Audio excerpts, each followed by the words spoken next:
அனைவருக்கும் வணக்கம். இந்த சம்மர் ஹாலிடேக்கு ஒரு ஜாலியான ட்ரிப் பிளான் பண்ணியிருந்தோம். அது எங்கன்னு பார்த்தீங்கன்னா கடவுளின் தேசமான கேரளாவுக்கு போக முடிவு பண்ணோம். மே 5ஆம் தேதி சண்டே மார்னிங் 4 மணிக்கு கிளம்பினோம். கேரளா போகும் வழியில் உள்ள நாகர்கோவிலில் அமைந்துள்ள நாகராஜா ஆலயத்திற்கு போனோம். கன்னியாகுமரி பகவதி அம்மன் கோவிலுக்கு பிறகு பெரிய கோவில் ஒன்று இந்த மாவட்டத்தில் இருக்குமானால் அது இந்த நாகராஜா கோவில் தான். அதிலும் நாகப்பாம்பிற்கென்றே கட்டப்பட்ட கோவில் இதுதான். நாகம் மட்டுமே மூல கடவுளாக இருக்கும் கோவில் இது. சுயம்புவாக உருவாகிய சிலை இது. புதர் மண்டி இருக்கும் இடத்தில் புல் அறுக்கும் போது வெட்டுப்பட்டு அந்த கல்லில் இரத்தம் வந்ததென்றும் அதன் பிறகு மஞ்சள் தூள் வைத்து பாலாபிஷேகம் செய்து ஒரு ஓலை குடிசை போட்டு கோவிலாக மாற்றி வழிபட ஆரம்பித்தார்கள். இன்று வரை மஞ்சள் தூள் போடும் வழக்கமும் மூலஸ்தானம் ஓலை குடிசையாகவே பராமரிக்கப்பட்டும் வருகிறது. இன்று வரைக்கும் நாகம் வந்து போகும் நிகழ்வுகளும் நடந்து கொண்டுதான் இருக்கிறது. பத்மநாபபுரம் அரண்மனை 423 வருஷம் பழமையான கட்டுமானம். பாரம்பரிய முறைப்படி மரத்தாலேயே கட்டப்பட்ட அரண்மனை இது. நல்ல வெளிச்சமும் நல்ல காற்றோட்டமும் உள்ளே வரும்படி ரசனையுடன் கட்டியுள்ளார்கள். வெளியில் இருந்து பார்க்கும்போது ஒன்றுமே இல்லாதது போல்தான் இருக்கும். ஆனால் உள்ளே நுழைந்தது முதல் வெளியே வரும் வரை ஒவ்வொரு இடமும் ஆச்சரியத்துடன் பார்க்கும்படி இருக்கும். 2 மணி நேரம் போவதே தெரியாது. 6 ஏக்கர் நிலப்பரப்பில் 13 பிரம்மாண்ட மாளிகைகளுடன் அமைந்திருக்கும் ஒரு அரண்மனை இன்று வரை அனைவரையும் வியப்பில் ஆழ்த்தி உள்ளது. காலை 9 மணி முதல் 4 மணி வரை திறந்திருக்கும். ஆட்சிக்கு வந்த மார்த்தாண்ட வர்மா காலத்தில் இந்த அரண்மனை விரிவுபடுத்தப்பட்டது. இந்த அரண்மனை கேரள கட்டடக்கலைக்கு சிறந்த எடுத்துக்காட்டாக அமைகிறது.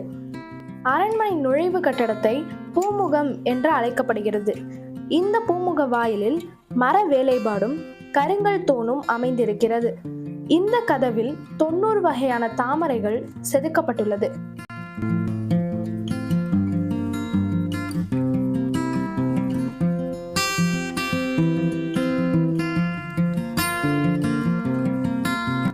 இந்த அரண்மனையில் மிகப்பெரிய அன்னதான கூடம் ஒன்று இருக்கிறது. ஏறக்குறைய ஒரே நேரத்தில் 2000 பேர் அமர்ந்து உணவு உண்ணும் இடவசதியுடன் இந்த கூடம் அமைந்திருக்கிறது. அரண்மனையின் உயர்ந்த தளத்தில் பூஜை அறை ஒன்று இருக்கிறது. இந்த பூஜை அறையில் நிறைய ஓவியங்கள் வரையப்பட்டுள்ளன.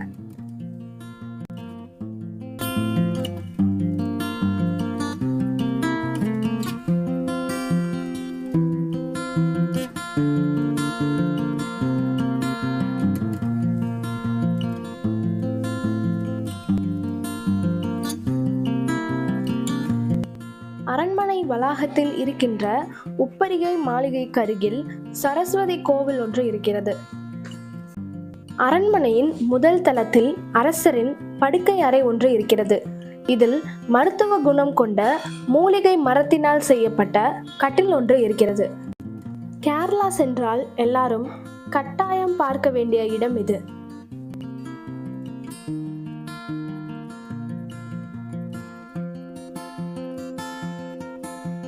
கோவளம் கடற்கரை சர்வதேச அளவில் புகழ்பெற்ற 3 அடுத்தடுத்த பிறை போன்ற வடிவமுடையது. மிகவும் சுத்தமான கடல், அதேபோல் மிகவும் ஆழமான கடற்கரையும் இதுதான். நாங்கள் செல்லும் போது கள்ளக்கடல் அபாய எச்சரிக்கையும் விடுக்கப்பட்டது. அதனால் யாரையும் கடலில் இறங்க அனுமதிக்கவில்லை.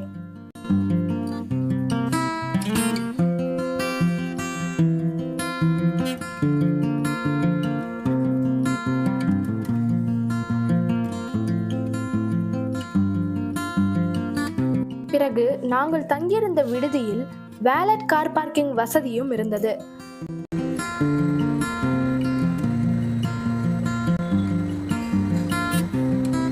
பத்மநாப சுவாமி கோவில் திராவிட கட்டடக்கலை மரபில் 7 அடுக்கு கொண்ட கோபுரம் உள்ளது.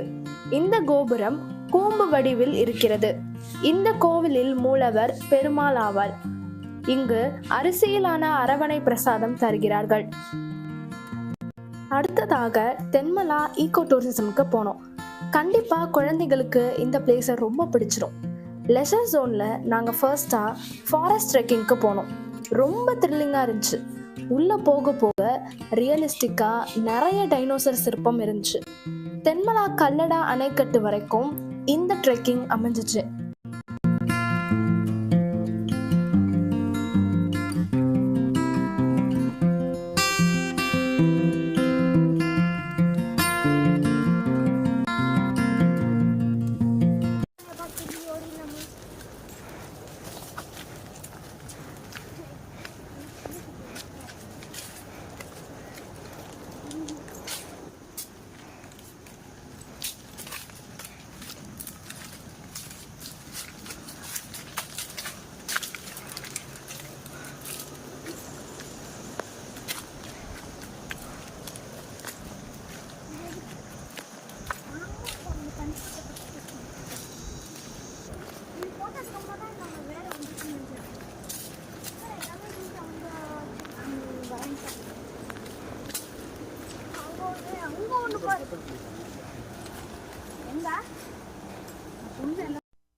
சார், இந்த குரங்கு பொம்மை என்ன விலை சார்? சார், கண்ணாடி சார் அது. இந்த 2 பேத்துல யாரை உங்களுக்கு பிடிச்சிருக்குன்னு கண்டிப்பா கமெண்ட் பண்ணுங்க. ஜஸ்ட் ஃபார் ஃபன் தான். இதெல்லாம் முடிச்சுட்டு அடுத்ததா ஹேங்கிங் பிரிட்ஜுக்கு போனோம். பேரே ரொம்ப டெரரா இருக்குல்ல. இந்த பிரிட்ஜ் ஆற்றின் குறுக்கே கட்டப்பட்டது.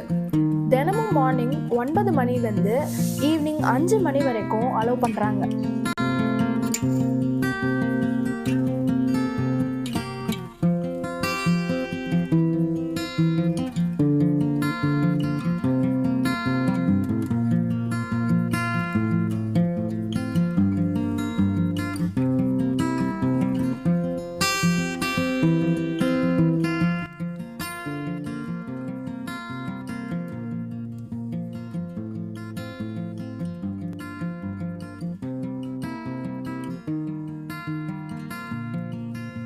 அடுத்ததா நாங்கள் ஃப்ளையிங் பிரிட்ஜுக்கு போனோம். இது காட்டுக்கு நடுவில் இருக்கிற உயர்ந்த மரங்களுக்கு இடையே இந்த பிரிட்ஜ் கட்டப்பட்டது. இந்த பிரிட்ஜில் நடக்கிறதே ஒரு பெரிய சேலஞ்சாக இருக்கும். இந்த பிரிட்ஜுக்கு கீழே ரொம்ப பள்ளமாகவும் இருக்கும்.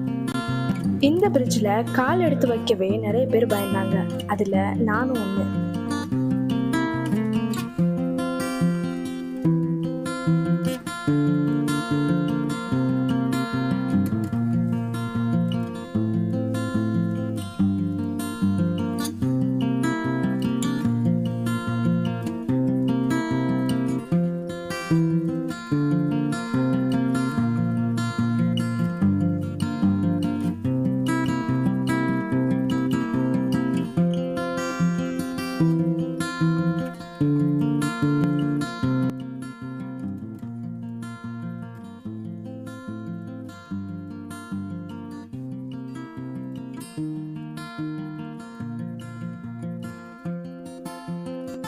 இந்த தென்மலா ஈகோ டூரிசம்க்கு டோட்டலா எங்க 4 பேத்துக்கு 1000 ரூபாய் சார்ஜ் பண்ணாங்க.